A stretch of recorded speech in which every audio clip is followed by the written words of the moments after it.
ಈ 13ನೇ ಸ್ಥಳದಲ್ಲಿ ಸುಮಾರು ಶವಗಳನ್ನು ಹೂತು ಹಾಕಿದ್ದೆ ಅಂತ ದೂರುದಾರ ಹೇಳಿರುವಂಥದ್ದು.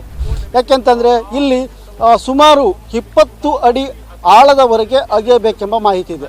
ಯಾಕೆಂದರೆ ನದಿ ದಡದಲ್ಲೇ ಇರುವಂಥ ಪ್ರದೇಶ ಇದಾಗಿದೆ. ಕಸವನ್ನು ಹಾಕ್ತಿದ್ದಂತಹ ಜಾಗದಲ್ಲಿ ನಂತರ ಮೇಲೆ ಮಣ್ಣನ್ನು ತುಂಬಿ ಮಣ್ಣಿನ ಮೇಲೆ ಕೆಲವೊಂದು ಅಭಿವೃದ್ಧಿ ಕಾರ್ಯಗಳನ್ನು ಮಾಡಲಾಯಿತು. ಇಷ್ಟು ದೊಡ್ಡ ಪ್ರದೇಶದಲ್ಲಿ ಯಾವ ರೀತಿ ಕಾರ್ಯಾಚರಣೆಯನ್ನು ಮಾಡ್ತಾರೆ? ಯಾಕೆಂದರೆ ಜನನಿಬಿಡ ಪ್ರದೇಶ ಆಗಿದೆ, ಪಕ್ಕದಲ್ಲಿ ರಸ್ತೆ ಇದೆ, ಸ್ನಾನಘಟ್ಟಕ್ಕೆ ಸಂಪೂರ್ಣವಾಗಿ ಹೊಂದಿಕೊಂಡ ಪ್ರದೇಶ ಇದಾಗಿದೆ. ಧರ್ಮಸ್ಥಳದ ಪ್ರಕರಣ ಏನಿದೆ ಅದು ಈವರೆಗಿನ ತನಿಖೆಯ ಒಂದು ಲೆಕ್ಕವಾದರೆ ಇನ್ನು ಮೇಲೆ ನಡೆಯುವಂಥದ್ದು ಮತ್ತೊಂದು ಲೆಕ್ಕ ಅಂತ ಚರ್ಚೆ ಆಗ್ತಾ ಇದೆ. ಅದಕ್ಕೆ ಕಾರಣ ಈಗಾಗಲೇ ಅದು 12 ಸ್ಪಾಟ್ಗಳನ್ನು SIT ಅಧಿಕಾರಿಗಳು ದೂರುದಾರ ತೋರಿಸಿರುವಂತಹ ಸ್ಥಳಗಳಲ್ಲಿ ಅಗಿದಿರುವಂಥದ್ದು ಮುಗಿದಿದೆ. ಹೊಸ ಸ್ಪಾಟ್ಗಳಿಗೆ ಇವತ್ತು ಹೋಗಬಹುದು. ಈಗಾಗಲೇ ಸಮಯ 11:25 ಆಗಿದೆ. ಈ ಸಮಯದಲ್ಲಿ ಬಂದಿರುವಂತಹ ಮಾಹಿತಿ ಏನಂತಂದರೆ SIT 13ನೇ ಸ್ಥಳಕ್ಕೆ ಬರುತ್ತಾ ಅಥವಾ ಮತ್ತೊಂದು ಹೊಸ ಸ್ಥಳಕ್ಕೆ, ಅಂದರೆ ಮೊನ್ನೆ ಆದಂಥ ಬೆಳವಣಿಗೆಯಲ್ಲಿ ಹೊಸ ಸ್ಥಳವನ್ನು ಅಗೆಯಲಾಗಿತ್ತು, ಅಲ್ಲಿ ಕಳೆಬರಗಳು ಸಿಕ್ಕಿತ್ತು. ಆದರೆ 13ನೇ ಸ್ಥಳ ಏನಿದೆ ಇದರ ಕಾರ್ಯಾಚರಣೆ ಬಹಳ ಮಹತ್ವವನ್ನು ಪಡೆಯುತ್ತೆ.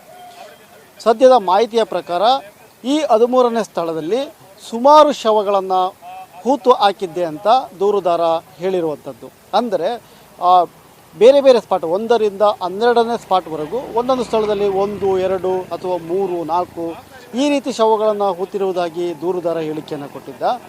ಆ ನಂತರದಲ್ಲಿ 13ನೇ ಸ್ಪಾಟ್ ಏನಿದೆ 13ನೇ ಸ್ಪಾಟ್ನಲ್ಲಿ ಲೆಕ್ಕವಿಲ್ಲದಷ್ಟು ಅಂದರೆ 10ಕ್ಕಿಂತ ಹೆಚ್ಚು ಶವಗಳನ್ನು ಹೂತಿರುವ ಮಾಹಿತಿಯನ್ನು ದೂರುದಾರ ಕೊಟ್ಟಿದ್ದ. ಹಾಗಾಗಿ 13ನೇ ಸ್ಪಾಟ್ ಏನು ನೋಡ್ತಾ ಇದ್ದೀರಾ, 13ನೇ ಸ್ಪಾಟು ಬಹಳ ದೊಡ್ಡದಾದ ಸ್ಪಾಟು. ಈ ರೀತಿಯ ಸ್ಪಾಟನ್ನು ನಾವು ನೋಡಲಿಕ್ಕೆ ಗುರುತು ಮಾಡಲ್ಪಟ್ಟ ಸ್ಥಳಗಳಲ್ಲಿ ನೋಡಲಿಕ್ಕೆ ಸಾಧ್ಯನೇ ಇಲ್ಲ. ಆದರೆ ಈ ಸ್ಥಳ ಏನಿದೆ, ಈ ಸ್ಥಳದ ಮಹತ್ವ ಏನಿದೆ, ಇಷ್ಟು ಜಾಗದಲ್ಲಿ ಹೇಗೆ ಕಾರ್ಯಾಚರಣೆಯನ್ನು ಮಾಡ್ತಾರೆ ಎಂಬುದೇ ಸದ್ಯದ ಪ್ರಶ್ನೆ. ಯಾಕೆಂದರೆ ನದಿ ದಡದಲ್ಲೇ ಇರುವಂಥ ಪ್ರದೇಶ ಇದಾಗಿದೆ. ಇದು ಆರಂಭಿಕ ದಿನಗಳಲ್ಲಿ ತಗ್ಗಿನ ಪ್ರದೇಶ ಆಗಿತ್ತು. ಆ ತಗ್ಗಿನ ಪ್ರದೇಶದ ಮೇಲೆ ಕಸವನ್ನು ಹಾಕಲಾಗ್ತಾ ಇತ್ತು. ಕಸವನ್ನು ಹಾಕ್ತಿದ್ದಂತಹ ಜಾಗದಲ್ಲಿ ನಂತರ ಮೇಲೆ ಮಣ್ಣನ್ನು ತುಂಬಿ ಮಣ್ಣಿನ ಮೇಲೆ ಕೆಲವೊಂದು ಅಭಿವೃದ್ಧಿ ಕಾರ್ಯಗಳನ್ನು ಮಾಡಲಾಯಿತು. ಅಭಿವೃದ್ಧಿ ಕಾರ್ಯಗಳಾಯ್ತಂದರೆ ಈಗ ಲೈಟ್ ಕಂಬ ನೋಡ್ತಾ ಇದ್ದೀರಾ, ಈ ಲೈಟ್ ಕಂಬ ಮತ್ತು ಲೈನ್ಗಳನ್ನು ಎಳೆದಿದ್ದಾರೆ. ಇವುಗಳನ್ನೆಲ್ಲ ತೆರವು ಮಾಡಿದ ನಂತರವೇ ಇಲ್ಲಿ ಕಾರ್ಯಾಚರಣೆ ಮಾಡಬೇಕಾಗುತ್ತೆ.